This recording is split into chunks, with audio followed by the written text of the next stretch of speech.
किस श्राप के कारण स्त्रियां पराये पुरुषों के साथ संबंध बनाती हैं? एक गहन विश्लेषण। मानव जीवन में रिश्तों का महत्व सबसे ऊंचा माना गया है। पति पत्नी का संबंध न केवल शारीरिक और मानसिक सुख पर आधारित होता है, बल्कि यह सामाजिक और आध्यात्मिक जिम्मेदारी का भी प्रतीक है। शास्त्रों और पुराणों में अनेक प्रसंग मिलते हैं जहां यह बताया गया है कि स्त्री का आचरण और उसके निर्णय केवल उसकी इच्छा का परिणाम नहीं होते, बल्कि कभी-कभी पूर्व जन्म के संस्कार, कर्मफल और श्राप भी जीवन को प्रभावित करते हैं। भगवान शिव स्वयं इस विषय पर कहते हैं कि कुछ स्त्रियों के भीतर पराये पुरुषों की ओर आकर्षण जन्मजात दोष या श्राप का परिणाम होता है। अब यह प्रश्न उठता है कि आखिर ऐसा कौन सा श्राप है जिसके प्रभाव में स्त्रियां अपने पति की मर्यादा तोड़कर पराये पुरुषों की ओर खींच जाती हैं। यह विषय जितना संवेदनशील है, उतना ही गूढ़ भी है। बोल्ड अंदाज में अगर कहा जाए तो यह केवल नैतिकता का सवाल नहीं, बल्कि कर्म और संस्कारों का खेल है। श्राप और आकर्षण की गहराई।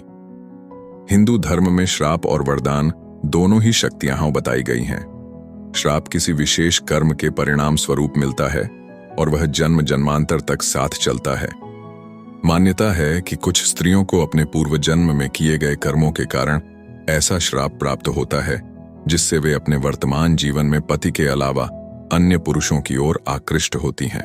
उदाहरण के लिए, यदि किसी स्त्री ने पिछले जन्म में किसी का दांपत्य जीवन तोड़ा हो या किसी विवाहित पुरुष को बहकाकर उसका घर उजाड़ा हो, तो अगले जन्म में उसे यह श्राप मिलता है कि उसका मन स्थिर नहीं रह पाता और वह बार बार पराये पुरुषों के प्रति आकर्षित होती है।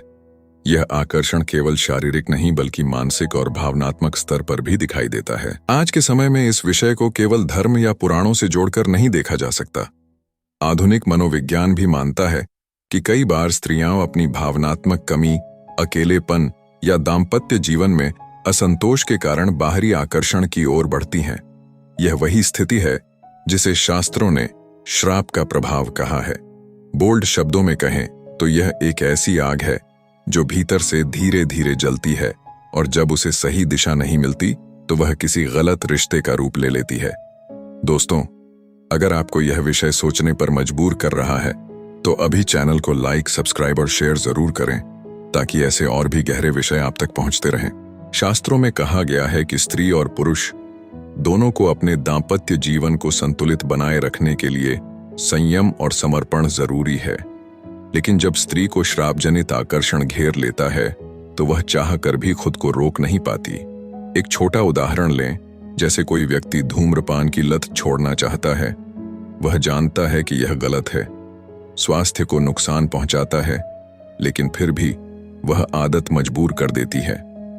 ठीक वैसे ही श्रापजनित दोष से ग्रसित स्त्री कई बार चाहकर भी अपने पति के प्रति निष्ठावान नहीं रह पाती। भगवान शिव ने इस विषय पर कहा है कि श्राप का प्रभाव केवल तभी टूट सकता है जब स्त्री सच्चे मन से प्रायश्चित करे और धर्म की शरण ले।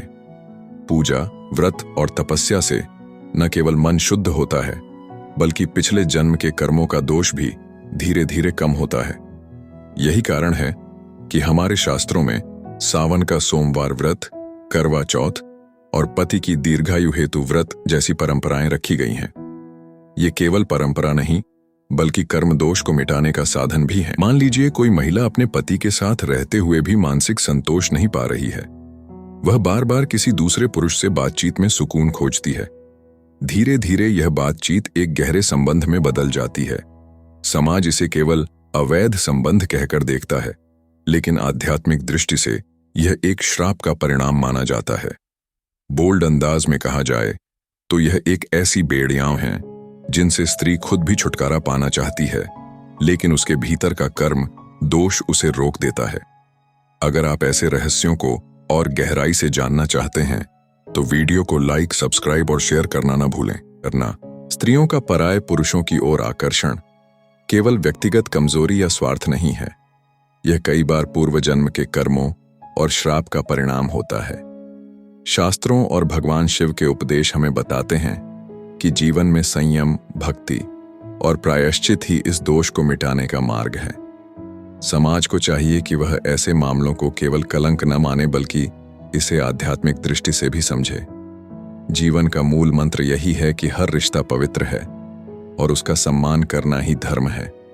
अगर किसी को श्राप का प्रभाव है तो वह पूजा, तप और सच्चे प्रेम से उसे भी काट सकता है। यही भारतीय संस्कृति की गहराई और अध्यात्म की ताकत है।